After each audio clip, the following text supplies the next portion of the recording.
नमस्कार। और कैसे हैं आप लोग। सबसे पहले चीज़ तो आप लोगों को मैं ये समझा देना चाहता हूँ कि हमारा मकसद किसी भी धर्म को ऊंचा या नीचा दिखाना नहीं है। तो कृपया करके बातों का बुरा ना मानें और सिर्फ फैक्ट पर ध्यान दें। जो भी इस वीडियो में दिखाया गया है या फिर जो भी इस ऑडियो में सुनाया गया है उस पर फोकस करें और जलन भावना ना रखते हुए सभी धर्मों का सम्मान करें और पालन करें। धर्म बनाए गए हैं अच्छे आचरण के लिए, तो अच्छा आचरण अपनाएं। मुझे धर्मों से किसी की भी समस्या नहीं है। मुझे समस्या सिर्फ उनसे है जो अपने धर्म को ऊंचा दिखाते हैं और दूसरों के धर्म को नीचा दिखाते हैं। मैं कहता हूँ अपने धर्म का सम्मान करो और किसी के धर्म के पीछे भागो मत, ठीक है। इस वीडियो में गलत जानकारी दी गई है तो मुझे लगा कि यार इसका पर्दाफाश करना बहुत ज़रूरी है, इसलिए मैंने ये वीडियो बनानी ठीक समझी। सुनिए। हाँ जी, हितेश चंद बताएं क्या कहना चाहते हैं। जी, मेरा ऐसा मानना है कि बुद्धिज्म से भी जैनिज्म ज्यादा बेटर। मैं अब यहाँ पे जैन धर्म बुद्ध धर्म को श्रेष्ठ बता रहे हैं, ठीक है। सुनिए। हमें 3000 साल पुराना भी एविडेंस मिला है जैनों की मूर्तियों का। क्या बात कर रहे हैं आप? जी सर, सबूत दिखा देंगे उसमें आप जो हमें? नौकार उन्होंने बोला, जैन समुदाय के व्यक्ति ने बोला कि मथुरा में 3000 साल पुराना एविडेंस मिला है और वैसे महाराज जी चौंक गए, ठीक है। कह रहे हैं कि सबूत दिखा दीजिए। मतलब इनको विश्वास नहीं हो रहा है कि और भी कोई धर्म आ सकता है। मुझे लगता है ये लोग शायद मौजूद होंगे वहां पर जितना चौंक के बोले हैं ये। मोबाइल से कनेक्ट हो और कैसा कोई बात नहीं, आप हमें बता दीजिए कि कहाँ पे कौन सा इंस्क्रिप्शन मिला है 3000 साल पुराना।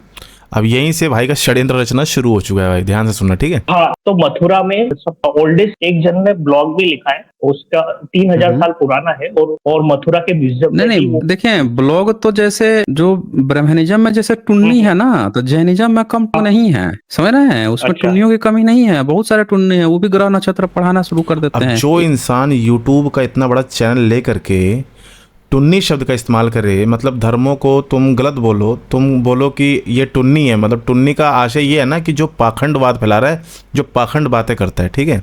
जो इंसान सभी धर्मों के लोगों को टुन्नी बोल रहा है तो वो इंसान कैसे विद्वान हो सकता है और कैसे लोग इसकी वीडियो देख सकते हैं यार। ये तो मुझे गलत लग रहा है। एक से एक जैनी टुन्नी बैठे हुए हैं। आप कोई वो बताइए, कोई आर्कियोलॉजिकल एविडेंस बताइए। जी, आपकी बात सही है सर। ब्राह्मण लोग हर जगह घुसे हुए हैं, उन्होंने वो प्रथाएं भी शुरू कर दी जो उनको आता था, लेकिन बुद्धिज्म और जैनिज्म में आके थोड़ा सुधरे भी है ये कई। अब देखो, मैं ये नहीं बोलता ना कि तुम किसी के धर्म को खराब बोल करके अपने धर्म को अच्छा बोलो। तो जैन वाला जो है वो भी अपने आप को सही बताने के लिए बोल रहे हैं कि हाँ ठीक है, सामने वाला व्यक्ति ऐसा है लेकिन हम अच्छे हैं, ठीक है। तो कोशिश दोनों की यही है अपने अपने धर्म को ऊंचा अच्छा बताने की, ठीक है। तो अभी सुनो क्या बोल रहे हैं। फिर भी सारी चीजें इन्होंने सही भी की है, पर जो इनका मूल स्वभाव वो तो छोड़ेंगे नहीं। अब जो प्रथा वो चलाते आ रहे हैं जैनिज्म। सर आप गूगल सर्च करेंगे मथुरा में 3000 साल पुराना जो एविडेंस मिला है, मैंने भी गूगल सर्च किया था। आपके जितनी एक्सपर्टी नहीं है कि मैं उतना जाके डीप में देखूं, पर वहाँ ऐसा लिखा है कि मथुरा के एक भाई ने ऐसा लिखा था कि अपने जिन लोगों को वहां जाना चाहिए दर्शन के लिए। 3000 साल पुराना एविडेंस है और जो नौकार मंत्र का पद मिला है वो पूरा नहीं है, 5 मंत्र नहीं है। नमो सिद्धार्थ के जो 5 पद है वो नहीं। इसका मतलब वो प्री महावीर एरा पीरियड का है और वो 3000 साल पुराना। इसके अलावा लिखित में कुछ अब ये महाशय जी कह रहे हैं कि कुछ लिखित में मिला है और हंस के बोल रहे हैं, मतलब कि अपने आप को अब इन्होंने ही भगवान समझ लिया है ना। तो लिखित में पूछ रहे हैं। मैं इन्हीं की वीडियो में साबित करूंगा कि हाँ कहाँ लिखित में मिला है, जिसको ये झूठ बना रहे हैं, जिसको ये गलत बोल रहे हैं कि नहीं लिखा है, ठीक है। है क्या वहाँ पे? हाँ, नौकार मंत्र लिखित में मिला है। और कौन सी भाषा में लिखा हुआ मिला है? ये तो सर इतना तो डीप में नहीं गया हूँ कौन सी भाषा में, पर वो पूरा इतना लिखा है कि पूरा नौकार मंत्र का पद नहीं है। इसका मतलब वो प्री महावीर एरा का है, क्योंकि महावीर भगवान ने नहीं, ये तो प्री महावीर का, ये तो हम लोग प्री तथागत के समय में चलता था पाकित भाषा भाई, पाकित चलती थी। तो वहाँ पे कौन सी भाषा मिली है, भाषा से ना पता चलेगा, खुद से कल्पना करने से थोड़े पता चलेगा। ध्यान रखना इन चीजों को। बात चल रही है कथादित, प्राकृत और प्री महावीर एरा की। प्राकृत एक भाषा है, ठीक है, एक बोली है जिसको ये बोले हैं कि आप पहले ये बताइए कौन सी भाषा है जिससे हम जज करके बताएं कि ये हमारे धर्म की है या तुम्हारे धर्म की है। तो इनके दिमाग में ये गलतफहमी हो चुकी है कि जहाँ जहाँ प्राकृत भाषा दिखेगी वो इनके बुद्ध के समय का, कथादित के समय का वो होगा। अब तुम्हें मैं एक बात की जानकारी दे दूँ, ये जो प्राकृत भाषा जो है मेरे दोस्त, अगर तुम ये बोलो कि नहीं ये भाषा तुम्हारे वेद में, तुम्हारे पुराणों में, या फिर तुम्हारे जैन समुदाय में, या फिर तुम्हारे बुद्ध समुदाय में इसका प्रयोग हुआ है तो ये भाषा तुम्हारी हो गई। नहीं, ये भाषा एक भाषा थी, एक बोली थी, आम बोलचाल का एक सोर्स था, ठीक है। उसको तुम बोल रहे हो कि नहीं ये तो हमारी है, हम डिसाइड करेंगे कि तुम्हारी जो ये लिपियां हैं ये जो सब मोन्यूमेंट हैं, ये सब स्क्रिप्चर्स हैं, हम डिसाइड करेंगे कि ये कब के हैं, ठीक है। तो तुम नहीं कर पाओगे, इस चीज़ से तुम कभी जीवन में नहीं कर पाओगे भाई मेरे। ये इंडो आर्यंस लेके आए थे भाषा, और संस्कृत में से ये निकली है, उसी परिवार की है ये। नहीं, और मैं सर उस पर थोड़ा कर ही रहा हूँ इस बाबत में। आपसे मैं काफी कुछ सीखा हूँ, पर सर आपकी जैसी ना तो डिग्री है ना ये समझ है सही। ये व्यक्ति इतना भोला है ना कि इसे पता ही नहीं सामने वाला चूना लगा रहा है इसको, ठीक है। डिग्री है जो भी है भाई, उसका प्रयोग तुम अच्छे में करो, किसी को ना भटकाओ मत यार, भटकाओ मत भाई। चलिए हम आपकी बात सर्च करते हैं। बताइए क्या चीज बोल रहे थे, मथुरा में 3000 साल पुराना। अच्छा जी, ठीक है, खोज लेते हैं भाई। आपके यहाँ स्तूप बनता है क्या? अब ये जो मोन्यूमेंट मिला है, वो जो शिला मिली है, उस पे जो मंत्र लिखा उसके बारे में नहीं बोल रहे हैं। कह रहे हैं आपके यहाँ स्तूप मिलता है क्या? अरे मिला होगा यार, तुम्हारे बुद्ध का भी स्तूप मिला होगा, लेकिन उस मंत्र को तो मत नकारो कम से कम। मंत्र कौन सा था मैं आपको भी बताता हूँ। ये सब बनते तो नहीं थे सर जी, मौखिक परंपराएं थी जैसे। हाँ बिल्कुल बिल्कुल सही बोला इन्होंने ये बात, क्योंकि इसका एक बहुत बड़ा कारण ये है, उस टाइम के जो भोजपत्र ताड़पत्र हुआ करते थे, उनकी जो लिखावटें होती थी वो कुछ 100 साल या 200 साल तक में ही नष्ट हो जाती थी, खराब हो जाती थी। इस चक्कर में लोगों को सही ये लगता था कि चलिए इसको हम याद कर लें, कंठस्थ कर लें, जिससे हम पीढ़ी दर पीढ़ी इसको आगे लेके चलेंगे साथ में, है ना। तो सेम यही सभी धर्मों ने अपनाया भी था, यही चीज़ हिंदू मुस्लिम सिख ईसाई जो भी रहे, मतलब पुराने, उन लोगों ने ये चीज़ अपनाया। बुद्धिस्टों ने भी यही अपनाया, बुद्धिस्ट भी अलग नहीं है इस चीज़ से। हमारे गुरुजी बताते हैं, पर जैसा आपने कहा बुद्धिज्म में शुरू हुआ तो उसमें भी बनने लगे, और इसमें स्तूप मिला है, सब लिखा है। नहीं, स्तूप आपके यहाँ स्तूप की परंपरा कहाँ है? स्तूप की परंपरा तो बुद्धिज्म में है ना। अब यहाँ पे इन्होंने ये बात बोल करके सामने वाले की बोलती कर दी है बंद। स्तूप तो हमारे बुद्धिज्म में होता है, कृपया करके एक और ज्ञान ले लीजिए। स्तूप तुम्हारा नहीं है, स्तूप की परंपरा तुमने अपनाई, ठीक है। अंतर है, बहुत अंतर है इन चीज़ों में। स्तूप बुद्धिज्म ने आविष्कार नहीं किया है, बुद्धिज्म से पहले ये स्तूप था, और इसका बहुत अलग अलग नाम हुआ करता था, ठीक है। चैत्य, दबोगा होता था, फिर थूप होता था, फिर पगोड़ा होता था, टोपे होता था, यार ये सब होता था भाई। इसके अंदर समाधि, अवशेष, स्मारक, मतलब वो हर यादगार चीज़ें जिन्हें लोग भुलाना नहीं चाहेंगे, उसको इन स्तूपों के अंदर रखते थे, ठीक है। तो हो सकता है, बिल्कुल हो सकता है कि जैन समुदाय में भी एक स्तूप हो। पर आपको पता ही है, एक जन शुरू करता है तो दूसरा भी कर ही देता है। ये तो राजाओं के ऊपर है। अभी जैसे बुद्ध ने तो मूर्तियां बनाने के लिए मना किया था, लेकिन फिर भी अशोक ने बनवाया। नहीं, ये तो व्हाट्सएप न्यूज़ है कि कोई कहता है कि उन्होंने मना किया था, ये सब फेक न्यूज़ है। मैं बताता हूँ आपने क्या पढ़ा। आपने पढ़ा विकिपीडिया से, ठीक है। अब मैं आपको दिखाता हूँ उसकी हकीकत। अभी महाशय जी ज्ञान देंगे, सुनना, मैं भी सुन रहा हूँ बड़े ध्यान से कान खोल के। मथुरा में लगभग 3000 साल पुराना जैन स्तूप है, जो कंकाली टीला से मिला है। यह स्तूप मथुरा के समृद्ध जैन इतिहास का प्रमाण है। बताता है कि यह शहर जैन धर्म साधना का एक प्रमुख केंद्र रहा है। इसकी खुदाई से कई जैन मूर्तियां, कलाकृतियां की भी खोज हुई। ये बता दिया, बर्बाद हो गया जी मैं तो सुन के जी। कंकाली टीला और स्तूप, कंकाली टीला की खुदाई के दौरान पहली शताब्दी ईसा पूर्व से पहली शताब्दी ईस्वी तक का एक जैन स्तूप मिला। यह स्तूप जैन धर्म की प्राचीनता का प्रमाण है। देखा आपने क्या लिखा यहाँ पे? कह रहा है ईसा से पहली शताब्दी में, पहली शताब्दी पूर्व पहली शताब्दी बाद, यानी आज से 2000 भगवान हो, ठीक है। और इस 2000 साल पे, लेकिन हेडिंग में क्या लिखा ऊपर यहाँ पे कि मथुरा में लगभग 3000 साल पुराना जैन स्तूप मिला है, कंकाली टीला में खुदाई से मिला है। नीचे फिर कंकाली टीला कितना पुराना है तो क्या कह रहा है कि ईसा से 100 साल पहले या 100 साल बाद, यानी आज से 2100 साल पहले और 1900 साल के बीच जैन स्तूप मिला। आपके यहाँ स्तूप बनते नहीं थे, स्तूप बनते थे बुद्धिज्म में। कुल मिला के इतना लंबा चौड़ा लेक्चर उन्होंने इसलिए दिया है कि आपके यहाँ स्तूप बनते नहीं थे, हमारे यहाँ स्तूप बनते थे। भाई ये क्या, भाई क्या कर रहे हो मेरे भाई? अरे हिप्नोटाइज तो ढंग से करो यार। है वो बुद्धिस्ट का, मैं स्तूप कभी नहीं बनते थे, बुद्धिस्ट लोग बनाते थे। उस समय तो जैन नाम का कोई धर्म नहीं था, उस इंस्क्रिप्शन में कहीं जैन नहीं लिखा हुआ। ये विद्वान हैं या रट्टू तोते हैं, इसकी जानकारी मैं आपको अभी बताता हूँ। जिन्हें तुम लोग निंगठ नाथ पुत्र कहते थे, जिसे तुम्हारे भगवान ये कह के बुलाते थे निंगठ नाथ पुत्र, जिनका जिक्र तुम्हारी किताबों में भी है, उस टाइम पर ये श्रवण परंपरा कहलाती थी, जिसके ये सभी लोग अनुयायी थे। दीघ निकाय सूत्र नंबर 29 पसादिक सूत है, पीटीएस पेज नंबर 117-118। इसमें लिखा है, बुद्ध का शिष्य चुन आकर तथागत को खबर देता है कि पावा में निगंठनाथ पुत्र का निधन हो गया और उनके जाने के बाद उनके शिष्य सिद्धांतों को लेकर आपस में बट रहे हैं। इधर जैन परंपरा कहती है कि महावीर का निर्वाण पावा में हुआ, और उधर तुम्हारे जो अनुयायी हैं, बौद्ध ग्रंथ की जो शिष्य हैं, वो भी गवाही दे रहे हैं कि उनकी मृत्यु पावा में हुई। जब बुद्ध के समय के बौद्ध ग्रंथ खुद चीख चीख कर महावीर के वजूद और उनके निर्वाण की गवाही दे रहे हैं, तो ये आपकी कॉपी पेस्ट वाली थ्योरी को किस कूड़ेदान में डालें, आप ही बता दो मुझे। आप बोल रहे हो कि उस टाइम पर नाम नहीं दिखा, नाम भाई नाम दिख ही नहीं सकता क्योंकि उस टाइम पर ये नाम था ही नहीं। ये अलग धर्म था, एक अलग पंथ था, एक अलग मजहब था। और जैसे कि हिंदू सभ्यता का नाम पहले नहीं हुआ करते थे, पहले सनातन हुआ करता था, इसी हिसाब से इनका भी नाम पहले श्रवण समुदाय था, तो और आगे चल करके जैन बने। मिलेगा, मैं गारंटी देता हूँ। कंकाली टीला जो है, और एक चीज और देखिए, फिर कहता है जैन मूर्तियां। इस टीले पर खुदाई से लगभग 750 जैन मूर्तियां मिली, जिनमें जैन धर्म के विभिन्न तीर्थंकरों जैसे ऋषभनाथ, नेमिनाथ, महावीर की मूर्तियां मिली। बस इन्हीं सब की वजह से मुझे लगा कि मुझे वीडियो बनानी जरूरी है। ठीक है, मथुरा के कंकाली टीला का सच ये है कि वहाँ मिले अवशेष और मूर्तियाँ स्पष्ट रूप से जैन तीर्थकारों की हैं, जिन्हें आप खुद मथुरा संग्रहालय में उनके वशिष्ठ चिन्हों के साथ देख सकते हैं। ठीक है, स्तूप बनाना उस दौर की साझा श्रवण परंपरा थी, न कि किसी एक धर्म की कॉपीराइट, जो कि ये लोग बोलते हैं कि ये हमारी थी। अब एक चीज और बता दूं, आपके जो धर्म ग्रंथ हैं उस समय ऋषभ नाम ही नहीं होता था। ना उस समय ऋषभ नाम था, ना उस समय महावीर नाम था, ना उस समय वो जैन नाम था ही नहीं। पाली पाकित में जो जिस समय ये भाषा चलती थी उस समय ये नाम ही नहीं हुआ करते थे।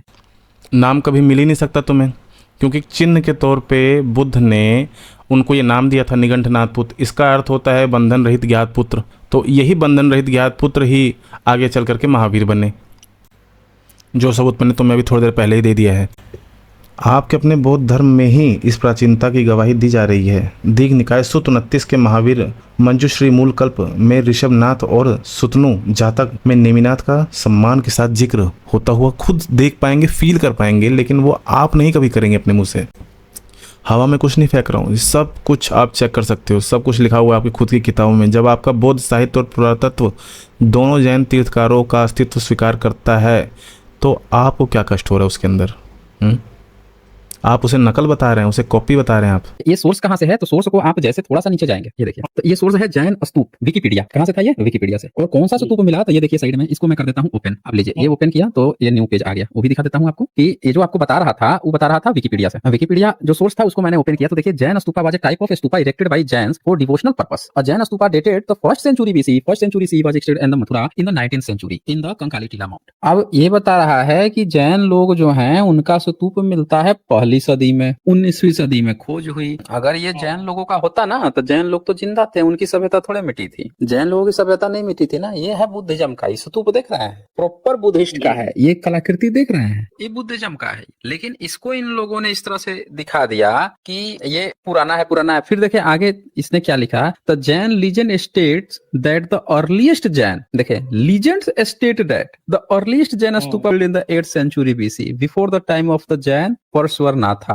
अब Jain legends state, Jain legend लोग खुल बोल दे रहा है कि भाई पहले था। भाई आपके यहाँ अगर स्तूप बनाने की परंपरा होती ना, तो लाइन से स्तूप मिलते। जैनों ने बुद्धों की तरह स्तूपों की लाइन इसलिए नहीं लगाई क्योंकि उन्होंने अपनी अलग पहचान बनानी थी। तो इसलिए उन्होंने आगे चल करके मंदिरों व स्तंभों का निर्माण करना सही समझा और उसी को प्राथमिकता दी। इसके बगल में देखिए, ये सम्राट अशोका के पिलर की तरह साइड में पिलर भी बने हुए हैं, दिख रहा है आपको? जी, पर शिल्प कला तो वो एक जैसी रही होगी ना उस समय भी। शिल्प कला एक जैसी रही होगी। और ये देखिए, ये सीढ़ियां बनी हुई हैं, ये गेट देखिए, बुद्धिज्म का जो गेट होता है, ये जो स्तूप होता है, इसके पीछे लिखा भी हुआ है पाली पाकित में। ठीक है, यहाँ पे पाली पाकित में लिखा हुआ है। और बिल्कुल ये जो स्तूप आप दिखा रहे हो, जो आप कह रहे हो कि ये तो आपके बौद्ध से मैच हो रहा है, ये स्तूप बिल्कुल आपके जैसा ही है, ये स्तंभ ये अशोका जैसे लग रहे हैं। तो ध्यान रखिए एक बात का, ये स्तूप है और जो स्तंभ है वो आज भी जैन धर्मों में इस्तेमाल हो रहे हैं। तो जो स्तूप की बात आप कर रहे हो कि ये मैच हो रहा है आपके धर्मों से, बुद्धिस्ट धर्म से, तो याद रखना ये वही स्तूप हैं जिन्हें पहले बनाया जाता था। स्तूप का मतलब क्या हो गया ये मैंने आपको पहले ही बता दिया है। तो स्तूप अगर मैच हो रहा है तो इसका मतलब ये मत समझिए कि आपका स्तूप है, ये हो सकता है जैन धर्म का ही स्तूप हो, क्योंकि उस टाइम वो नए थे, एक्सपेरिमेंट कर रहे थे, तो उन्होंने ये भी एक्सपेरिमेंट किया होगा और फिर अपने आप को बदला भी होगा। एडोरेशन ऑफ अरहत वर्धमाना द डॉटर ऑफ द मत्रोन। रुकिए, इसका वो निकालते हैं ना, इंस्क्रिप्शन।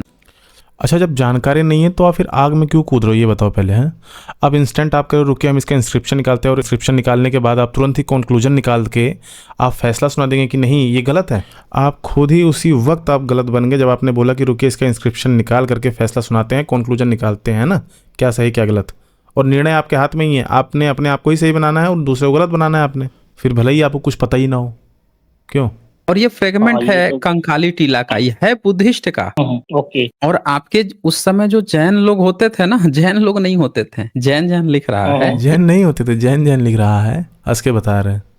जैन नहीं होते थे, ये देवता बन गए हैं, ये इनको साफ पता है। मतलब जो ज्ञान किसी को नहीं, इन साधु जी को पता है। स्तूप था और उस समय आप ब्रांच थे, अच्छा, ब्रांच थे, ओके। चलो मतलब मान गए कि उस समय पर थे जैन लोग, लेकिन इनकी ब्रांच थे। वैसे ये सब शोभा नहीं देता एक विद्वान आदमी को किसी धर्म के खिलाफ बुरा बोलना, है ना, लेकिन चलो ठीक है। बुद्धिज्म की एक ब्रांच क्या थे, आप समझिए कि एक अरहत थे। तो जहां जहां बुद्धिस्ट सम्राट जब बनाते थे तथागत का, तो उनके अरहतों का भी एक दो बना देते थे। अच्छा, अब अरहंत हो गए बुद्ध के हैं। तुम्हें अरहंत का मतलब पता है मेरे भाई? अरहंत किसे कहते हैं? पहली बात तो महावीर और गौतम बुद्ध दोनों समकालीन ही थे, एक समय में ही थे दोनों। लेकिन महावीर कभी बुद्ध के शिष्य नहीं थे, इसका कोई ऐतिहासिक प्रमाण नहीं है, लाके ढूंढ के जरा मुझे दिखा दो तुम, ठीक है। दूसरी बात, बौद्ध धर्मों में खुद निघंट नाथपुत्र महावीर का जिक्र एक अलग शिक्षक और अलग संप्रदाय के रूप में मिलता है, ना कि बुद्ध के अरहंत के रूप में। तीसरी बात, अरहंत का मतलब होता है जिसने खुद मुक्ति पाई, वह किसी का फॉलोअर नहीं होता, ठीक है। आपके बुद्ध जो भगवान थे वो भी अरहंत ही थे, जिसे आप अरहत अरहत बोल रहे हो, वो भी अरहंत ही थे। तो वह किसी का फॉलोअर होता नहीं है मेरे भाई, वो किसी का फॉलोअर नहीं होता है। इसलिए जैनों को बुद्ध का अरहंत कहना गलत शब्द है। शब्द का इस्तेमाल आप थोड़ा सटीक कीजिए और ढंग से कीजिए। सीधी बात यही है, जैन धर्म कोई ब्रांच नहीं, आपकी कोई ब्रांच नहीं थी, बल्कि उसी समय का एक अलग स्वतंत्र श्रमण परंपरा था। इसे ज़बरदस्ती किसी का हिस्सा बनाना इतिहास नहीं, सिर्फ एक दबाव है जो कि आप डाल रहे हैं अपनी इस वीडियो में। देखो सर, जैनिज्म कभी भी है ना वो विस्तारवादी या उस तरह से रहा ही नहीं, और अपने आप को टिकाने में भी कामयाब रहा है। भारत में हमले जैनों पे भी बहुत हुए, जितने अत्याचार बौद्धों पे हुए वैसे जैनों पे भी हुए, पर समहाउ टिका रखा। और जैनिज्म बुद्धिज्म की ब्रांच है, इसमें थोड़ा मुझे बहुत वो लगता है। भाई बिल्कुल प्रोटेक्ट कर रहे हैं, लेकिन याद रखें सबका धर्म सबका सम्मान करना जरूरी है। आप कर रहे हैं, अच्छी बात है। ऐसे आप लोग आज भी बनाते चले जाते हैं। आप लोगों के यहाँ, जैनों के यहाँ हमें तो आज तक स्तूप ही नहीं मिलता है। इस तरह के ना स्तूप मिलते हैं, ना इस तरह के तोरण द्वार मिलते हैं। देखो सर, जैनिज्म कभी भी है ना वो विस्तारवादी या उस तरह से रहा ही नहीं, और अपने आप को टिकाने में भी कामयाब रहा है भारत में। बिल्कुल सही बात है, आई एग्री। हमले जैनों पे भी बहुत हुए, जितने अत्याचार बौद्धों पे हुए वैसे जैनों पे भी हुए, पर समहाउ टिका रखा। और जैनिज्म बुद्धिज्म की ब्रांच है, इसमें थोड़ा मुझे बहुत वो लगता है कि उनकी प्रथा है काफी, इसमें आत्मा का सिद्धांत है। आप बोल रहे थे ना कि बुद्धिज्म से भी अच्छा है। हाँ, मैं ये मानता हूँ, ये मेरा मानना है। और ये बात सुन के इनको हर्ट हो गया। आखिर क्यों सामने वाले किसी अन्य धर्म के व्यक्ति ने मेरे धर्म को अपने धर्म से ऊंचा क्यों नहीं बताया? क्यों बताएगा भाई? आप उसके धर्म का सम्मान नहीं कर रहे हो तो वो आपके धर्म का सम्मान क्यों करेगा? आप एक ऐसा गड्ढा खोद रहे हो जिसमें आप खुद ही गिर रहे हो। लंबी वीडियो जा रही है। वो सिंपल सा कह रहे हैं कि हमारा धर्म आपसे अच्छा है। ये पूछ रहे हैं सवाल कि क्यों आपका धर्म अच्छा है।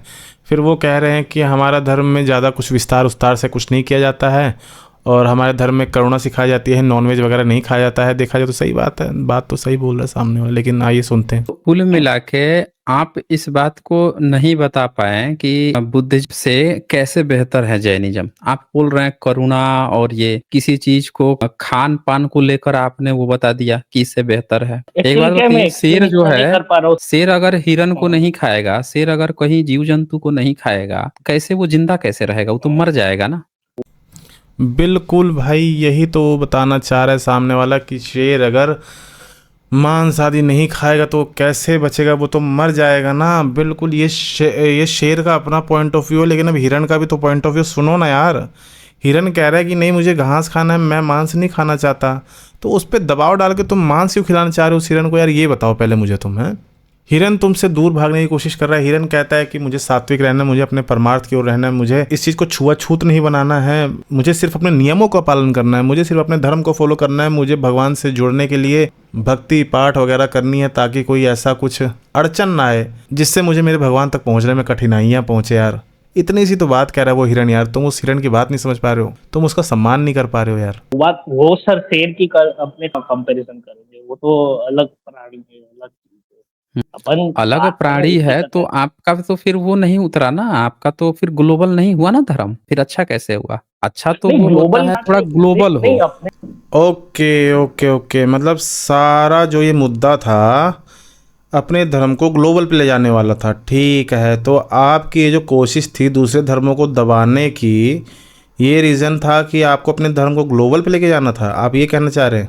लेकिन जो मज़हब होता है, धर्म होता है, पंथ होता है, धम्म होता है, इनका मतलब क्या है, आखिर ये बनाए क्यों गए हैं, कुछ आपको इसके बारे में भी जानकारी तो होनी चाहिए ना। आपको अपने धर्म के बारे में पता कुछ है नहीं, कैसे फॉलो करना है, क्या रूटीन अपनाना है, क्या करना है, ये तो पता है नहीं आपको। आप चले अपने धर्म को ग्लोबल पे ले जाने के लिए। जो धर्म में शुद्धता चाहिए वो शुद्धता आप में है नहीं, वो शुद्धता किसी में है नहीं, और सब लगे पड़े हैं अपने धर्मों को ऊपर ले जाने में। और ग्लोबलाइज का मतलब ये नहीं है कि जो मूल सिद्धांत है उन्हीं को दरकिनार कर दिया जाए। करुणा और दया के ऊपर बेस है अगर कोई चीज, तो उसमें भी अगर अमेंडमेंट लाना हो तो ला दिया जाए। और शायद इसीलिए जैनिज्म का भी हुआ है और अपने आप को यहाँ पे नहीं ग्लोबलाइज हुआ तो भी अपने आप को उस प्रथा को टिकाने में कामयाब रहा। बिल्कुल, सभी धर्म अच्छे हैं, कोई धर्म खराब नहीं है। जो धर्म अच्छा नहीं होगा वो टिक ही नहीं सकता। ठीक है, पता नहीं कितने धर्म आए कितने धर्म गए, जो कुरीतियाँ थी वो सब खत्म हो चुकी हैं। जो धर्म अच्छे हैं वही टिके हैं। ये कुछ खबर आई हैं नेट पे वायरल हुई थी, ये बताएंगे इसमें कितना सच है? देखिए तो ये आप ब्लॉग पढ़ के आए थे ना, पढ़िए तो ये क्या लिख रहा है। यूपी के सबसे बड़े, देखिए सर आप जो वाक्य, ये तुम्हारे धर्म ग्रंथों में ही लिखा हुआ है, तुम्हारे धम्म की पुस्तकों में ही लिखा हुआ है कि जो व्यक्ति मांसाहार करता है वो व्यक्ति धर्म के योग्य नहीं है। और तुमने अभी अभी बोला क्या, शेर को हिरण खाना पड़ेगा, और तुम्हारा धर्म क्या बोलता है, तुम्हारा धम्म क्या बोलता है कि पाप है, नहीं खाना चाहिए। और तुम ये दिखा रहे हो यूपी के 36 सबसे बड़े मालिक जैन और हिंदू समुदाय से हैं। याद रखिए, हिंदू का कोई व्यक्ति अगर मांस आदि का सेवन कर रहा है या वो ब्राह्मण हो तो वो एक शूद्र के समान है। शूद्र से मेरा मतलब शूद्र शब्द अपमान नहीं, ये सब कर्म से डिसाइड होते हैं। ये आपके बुद्ध खुद कहते हैं कि सब कुछ जन्म से निर्धारित नहीं होता, निर्धारित होता है उसे कर्म से। कई लोगों को कबीर का मालिक जो है, भारत का सबसे बड़ा बीफ सप्लायर जो है अल कबीर, कौन है? ये है, ये हाँ यही तो है। वो देखो मछली रखी हुई है, उधर रखा हुआ है चिकन रखा हुआ है, वहाँ पर देखो कैसे सप्लाई चल रही है, यहाँ पे पेट में कैसे जा रहा है सबके। सिंपल सी बात है कि सभी धर्म में होते हैं। वो बंदा भी यही समझाने की कोशिश कर रहा है, लेकिन ये लगे पड़े हैं अपनी बात रटने में। एक फ़ोटो मिल गई इनको, वो भी व्हाट्सएप यूनिवर्सिटी वाली ही। आप जाके ज़रा सर्च करो कहाँ पर लिखा हुआ है ऐसा कुछ, तो बताओ ज़रा हमें भी। और लगे हुए हैं सबको बताने में कि हम ही तो हम हैं, बाकी तुम सारे पानी कम हैं। भाई बुरे हर धर्म में हैं और अच्छे भी हर धर्म में हैं, लेकिन धर्म हमें सिर्फ अच्छाइयाँ करना ही सिखाता है।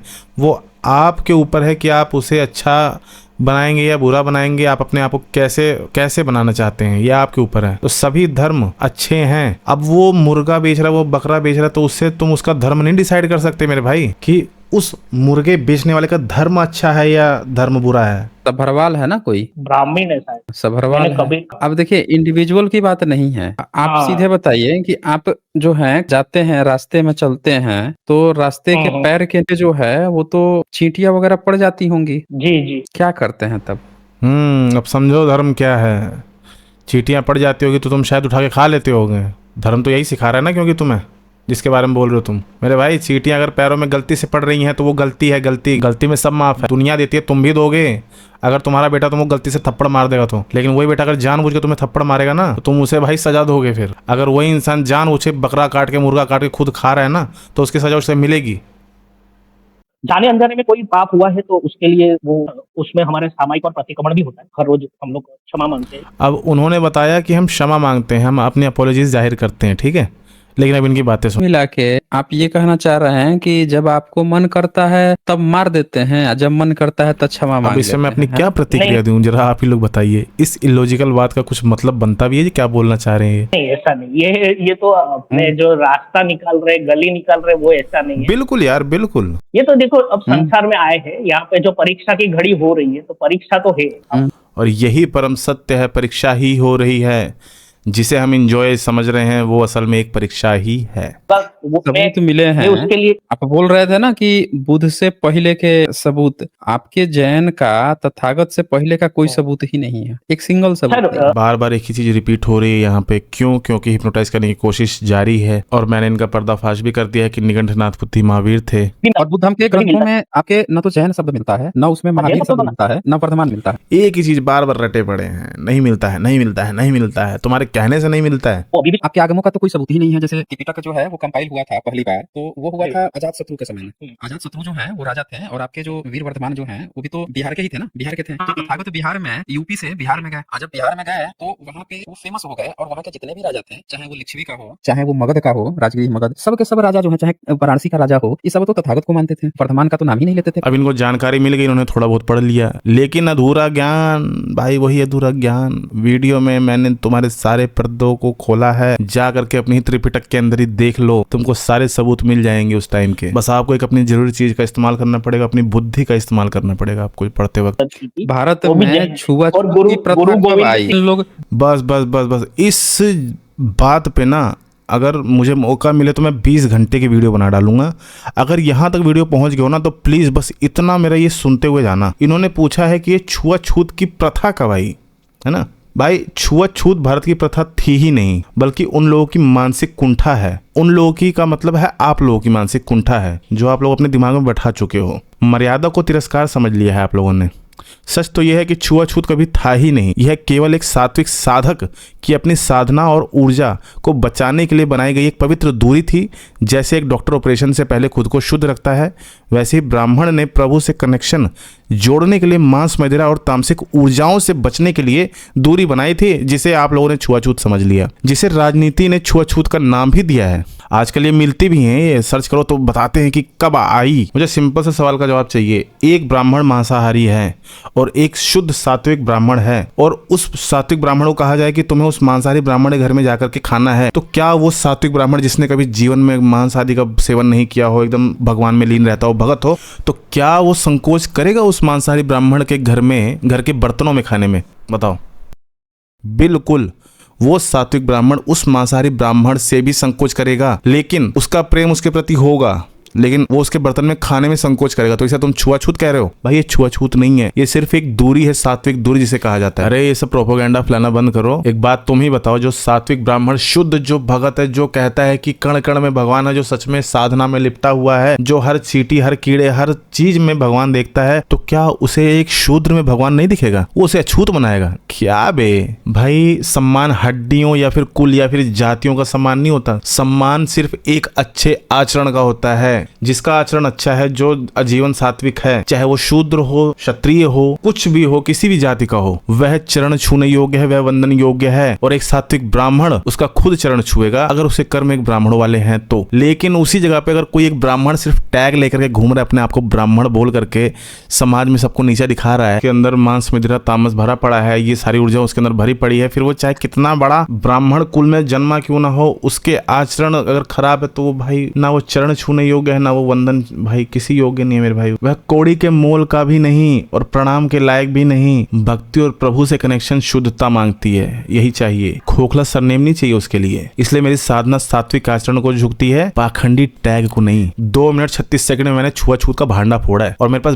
20 घंटे की भी वीडियो पड़ी हुई है मेरे पास, लेकिन अभी मैं उसको डालूंगा नहीं क्योंकि वो ज्यादा ही बड़ी हुई है, कौन देखने वाला इतना लंबा। उनका विहार बुद्धिज्म ने वही सारी कहानियां अपने ग्रंथों में क्यों लिखी जो ऑलरेडी बुद्धिज्म में थी?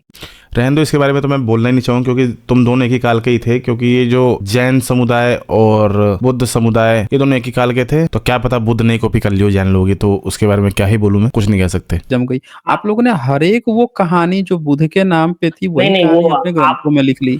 बिल्कुल भाई लिख ली होगी, क्योंकि ना ये बुद्ध ने लिखी है, ना ये महावीर ने लिखी है, ये उनके चेलों ने लिखी है। तो चेलों को जो जो इंस्पिरेशन, जहां जहां से इंस्पिरेशन मिली, उन्होंने वो सब लिखा, अपने अपने भगवान को बड़ा दिखाया। इतनी सिंपल सी बात में तुम क्यों घुमा रहे हो भाई? धर्म का मतलब है सबको अच्छा बनाना, अच्छा सिखाना। अब वो कैसे बनाया जा रहा है, इसकी कोशिश उन लोगों ने अच्छी करी हो, तुम लोगों ने भी अच्छी करी हो। जब में भी आया है, पर मैंने आपको जैसा कहा, जैसा मिलावटी चीजें दूसरी चीज हुई है, वैसी कुछ भी मिलावटी नहीं है। धर्म का मतलब होता है अच्छे रास्ते पे चलना। आप अच्छे रास्ते पे चल रहे हो, ये अच्छी बात है। तरह तरह के वो जीव बने हैं, तरह तरह के जातियों में पैदा हुए हैं, तो जाति मतलब तो जन्म हो गया। तो भाई क्या बोल रहे हो यार मेरे भाई? जन्म सिर्फ एक शरीर का होता है, चमड़ा हड्डी मांस का जन्म होता है। जातियां तुम्हारे कर्म पे निर्धारित होती हैं कि तुम आगे चल करके किस जाति में जाने योग्य हो। चलो जल्दी से अपनी किताब में सर्च करो, सुत्त निपात वसल सुत्त गाथा संख्या 27 है, ठीक है, पाली भाषा में ही है। न जच्चा वसलो होती न जच्चा होती ब्राह्मणों, कमना वसलो होती कमना होती ब्राह्मणों। कोई भी व्यक्ति जन्म से नीच नहीं होता और न ही जन्म से ब्राह्मण होता है। व्यक्ति अपने कर्मों से ही नीच बनता है और अपने कर्मों से ही श्रेष्ठ बनता है। तुम्हारी खुद की किताबों में लिखा है और तुम चले अलग ही धर्म बनाने। ये सारी कहानियां आपने बाद में बनाई है ना, आपका कोई भी एक लिखित मैन्युस्क्रिप्ट पुराना नहीं मिला है। 11वीं 12वीं सदी से पहले आपका कोई मैन्युस्क्रिप्ट तक नहीं मिला है। जैसे देखो ज्ञानी बाबा जी आधा ज्ञान लेकर के आप घूम रहे हो, यूट्यूब के ऊपर टहल रहे हो। आज से 2200 साल पहले 2nd सेंचुरी BC उड़ीसा की उदयगिरी पहाड़ियों में सम्राट खारवेल, जिनका जैन सभ्यता में झुकाव था, उन्होंने हाथी गुम्फा में एक शिलालेख लिखवाया था जिनकी शुरुआत ही जैन धर्म के नमोकार मंत्र से होती है, जो कि जैन श्रमण परंपरा ही थी। पुरातत्व विभाग SI ने इसकी वैज्ञानिक जांच करके इसे प्रमाणित भी किया और इसके इंक प्रिंट आज भी मौजूद हैं। यह पत्थर पर खुदा हुआ टूट प्रमाण है। जैन समाज तुम्हारी सोच से कहीं अधिक प्राचीन है भाई। ऐसे तो आप क्लेम करते हैं कि शिल्प कला की शुरुआत भी बुद्धिज्म ने की है, बट ऐसा नहीं है। 10,000 या 12,000 हम तो ऐसे कभी क्लेम नहीं किए हैं। फेक क्लेम हमारे यहाँ से कोई नहीं होता है। क्लेम नहीं होता, बस हम तो थोप देते हैं जी दूसरों के धर्मों पे अपने धर्म की चीजों को। ना बुद्धिज्म की चीजों की कॉपी पेस्ट मार के अपने एक नया धर्म खड़ा कर लिया, क्योंकि आपके कोई सबूत ही नहीं दिख रहा है। आपकी बात से मैं काम कर रहा हूँ, मेरा काम आपके जितना तो जबरदस्त नहीं। बिल्कुल मेरे भाई, तुम्हारा काम जबरदस्त हो भी नहीं सकता, क्योंकि तुम दूसरों के धर्म को गिरा नहीं रहे हो, तुम सिर्फ अपने धर्म को अच्छा कह रहे हो। तो भाई तुम्हारा काम इनके जैसे जबरदस्त हो ही नहीं सकता कभी मेरे भाई। में मिली। अब एक्चुअली मेरे को भी इंटरनेट से एक्चुअली आपके यहाँ प्रतिमा 2500 साल पहले कहाँ बनेगी? जैन की प्रतिमा कौन बनाएगा? मतलब महावीर जी की प्रतिमा कौन बनाएगा? आप ही बताइए। वो शिल्प कला का विकास तो बुद्धिज्म ने किया ना। शुक्र इन्होंने विकास बोला, ये नहीं बोला कि शिल्प कला एक ऐसी चीज जो हम लेके आए, हमने बनाया, हमने शुरुआत किया। असल मायने में देखा जाए तो शिल्प कला का भाई निर्माण वो छोटे छोटे बच्चों ने किया। कई हजारों साल पहले जो बच्चे थे जो मिट्टी के घर बनाते थे, मिट्टी के खिलौने बनाते थे भाई, असल में तो शुरुआत तो वहीं से हुई है मेरे दोस्त। शिल्प कला के असली वैज्ञानिक तो भाई वो आदिवासी थे जो करोड़ों साल पहले दीवारों पे अपनी छाप छोड़ के गए हैं, जो हमें आज भी दिखती हैं। अभी आपका ना आएगा, ये सोडसा का है, रुजुवेला, मथुरा लायन कैपिटल। ये मथुरा का ये मिल गया। देखिए मथुरा लायन कैपिटल है ना, तो ये पहली सदी का है, 10 से 25 पहली सदी में इतना AD। और ये भी जो इंस्क्रिप्शन है ये प्राकृत भाषा में है, खरोष्टी लिपि है, प्राकृत भाषा है। तो खरोष्टी लिपि इसीलिए है क्योंकि मथुरा में पहली सदी तक कब्जा था उन बुद्धिस्ट लोगों का। अच्छा, भाषा पे कब्जा था। ओहो, मतलब अगर कोई बोलता होगा तो ये लोग उसे बोलने, उसके मुंह पे पट्टी लगा देते होंगे, है ना। हाँ, राज करते थे बुद्धिस्ट लोग इस भाषा पे। भाई भाषा थी वो, आम बोल चाल थी वो, उस जगह के हर लोग उस भाषा को इस्तेमाल कर रहे थे। छोटा बड़ा, छोटी बड़ी, तुमने सीखा, उसको कॉपी में लिखा, बस इतना ही था। ये महाछत्रपश्य मथुरा वोटिव टेबलेट मिलता है। वोटिव टेबलेट समझते हैं, जिसको ये सब आजकल शिवलिंग कह रहा है, प्राकृतिक भाषा में मिला है 15 AD। तो वोटिव टैबलेट, वाइट टैबलेट जैसा शिवलिंग दिख रहा है तो शिवलिंग टैबलेट हो गया भाई। भाई कहाँ से भाई, क्यों नहीं हो रही पढ़ाई भाई? विद्वान कैसे बनोगे यार? पूरे अर्थ का अनर्थ कर देते हो भैया यार, आप मजाक नहीं यार, तभी देखता हूँ आपकी वीडियो में। वोटिव टैबलेट का मतलब होता है किसी धार्मिक काम या दान को दर्ज करने वाली पत्थर की लिखी हुई पट्टिका, या उसे कह सकते हो पत्थर की टाइल। इसका शिवलिंग से कोई संबंध नहीं होता मेरे भाई। तुम्हारे ये मिस इन्फॉर्मेशन भाई बहुत खतरनाक है यार। कसम से यार बहुत खतरनाक है, मिस इन्फॉर्मेशन फैला रहे हो तुम। यहाँ पे आपका ये देखिए, यहाँ पे ये जो आप वोटिव स्तूप दिखा रहे थे ना, जिसको कंकाली टीला का। कंकाली टीला भाई जैन समुदाय के लिए मशहूर था, जरा रिसर्च भी तो करो, बस बोलते ही रहोगे क्या? ठीक है, वो दरअसल वोटिव स्तूपा, जो वोटिव स्तूपा था ना, वो दिख रहा था स्तूपा बुद्धिस्ट का। और फास्ट बोलो बुद्धिस्ट का कि कोई सुन ना पाए। शाबाश, क्रिएटर ने मुंह दे दिया, कुछ भी बोल दो। वहां पे ये लिखा हुआ था वर्धमानस। ये जो वर्धमानस जो लिखा था, अरहतो वर्धमानस, यहाँ क्या लिखा है? अरहत लिखा है, दिख रहा है? जी। तो ये अरहत, नमः अरहतो वर्धमानस, अरहत कहा जाता है बुद्धिज्म में। सुनो भाई, आपकी बातों पर इतिहास के पन्ने हंस रहे हैं, पता है आपको कुछ? अरहत शब्द किसी धर्म की निजी संपत्ति नहीं, बल्कि उस दौर की प्राकृत भाषा का वो विश्लेषण है जिसका अर्थ है सुख दुख और विकारों को जीतने वाला। खुद बुद्ध ने अपने समकालीन महावीर निगंठनाथ पुत्र को इस नाम से सम्मान दिया था, संबोधित किया था। ये सिद्ध करता है कि प्राकृत, ब्राह्मी और अर्हत पद इस देश की साझी विरासत है, किसी एक धर्म की जागीर नहीं, जिसको आप तब से अपनी वीडियो में जागीर जागीर बताने में लगे पड़े हो, हमारा ये, हमारा वो, हमारा सब तुम्हारा, तो ये गलत है। और दूसरी बात, जिस फोटो से आप भ्रम फैलाने की कोशिश कर रहे हो उसी फोटो में ही सब कुछ लिखा पड़ा है। उसमें साफ लिखा है कंकाली टीला जो प्राचीन काल से जैन समुदाय का परम पवित्र स्थल रहा है, वहाँ के स्तूप खुद गवाह हैं। अपने इन परंपराओं को केवल अपनाया है मेरे भाई, आप सिर्फ अपनाए हो, ये परंपरा आपकी नहीं थी, आपने अपनाया है, आपने भाषा अपनाई है, आपने स्तूप पद्धति अपनाई है, ये सब आपने निर्माण नहीं किया। भाषा पे राज है ये कहना गलत है, भाषा को आपने अपनाई ये कहना उचित है, कुछ भी आपने क्रिएट नहीं किया है। उसमें साफ साफ लिखा है नम अर्हतो वर्धमानस्य, नम अर्हतो वर्धमानस्य में आप अर्हतो शब्द पकड़ के कह रहे हो कि ये तो शब्द हमारे बुद्धिस्ट का है, लॉजिक है इस बात का कुछ भी? अरे भाषा थी भाषा। ये जो फोटो है ना आपकी हर दलील को खारिज कर रही है, लेकिन आप लगे पड़े हो घुमाने में, लगे पड़े हो घुमाने में। भाई उत्तर वही रहना है। अच्छा, बाकी का पार्ट, वीडियो बहुत ज़्यादा लंबी हो गई, बाकी का पार्ट मैं आपको नेक्स्ट वीडियो में दिखाता हूँ, कैरी ऑन करेंगे इसकी वीडियो। तब तक के लिए थैंक यू सो मच। अगर यहाँ तक रुके हुए हो तो अब तक तो सब्सक्राइब करना बनता ही है, ठीक है? ये हमारी पहली वीडियो है इस चैनल पे और हम आपके साथ हैं। जय भारत।